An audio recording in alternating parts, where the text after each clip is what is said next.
China's mountains provide the natural beauty. Man, molding Mother Nature, is doing the rest. Taiwu Ski Resort in Zhangjiakou has quickly blossomed into one of the premier ski resorts in the shadow of China's capital. Can you ski those bumps? Yes. Really? Yes, I can, but I cannot jumping. Chen Gong, the vice president of this ski village, says its facilities and reputation will only grow as China gets ready to host the next Winter Games in 4 years. Because of the Olympics, our visitor volume has greatly increased since last year.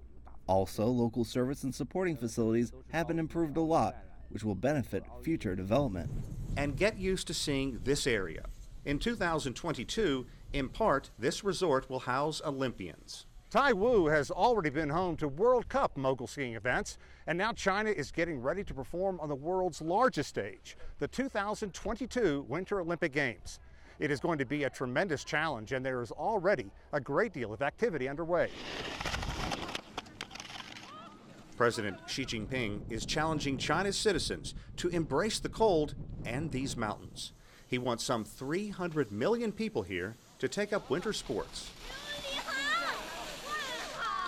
Long Nga used to spend his days tending sheep and raising corn in these mountains. He and other farmers have reinvented themselves and are now teaching the region's young to ski and to greet global visitors when they begin arriving in 4 years. In the past, farmers spent most of their time farming and had nothing to do when winter came.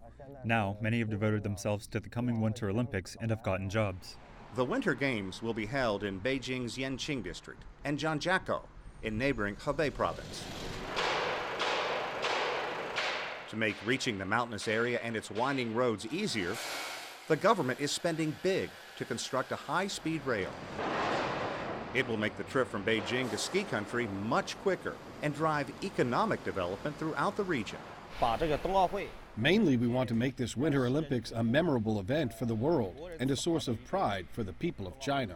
So, there is beauty, there is development, there are budding athletes, and there is commitment. Notice something missing? Shouldn't these mountains be covered in snow? All of the skiing events of the Winter Games will use artificial snow rather than natural snow, and compared to snow, wind and temperature will affect the games more. In Yanqing, home to alpine skiing events, China is employing the latest equipment to monitor weather conditions. Wind and extreme cold wreaked havoc at this year's Winter Games in the ROK. We will provide the highest standard training ground for athletes coming here, and China will be fighting for good results at the Olympic Games. China can promise more venues and more winter athletes, and is counting on a memorable experience. Sean Calebs, CGTN, Zhangjiakou.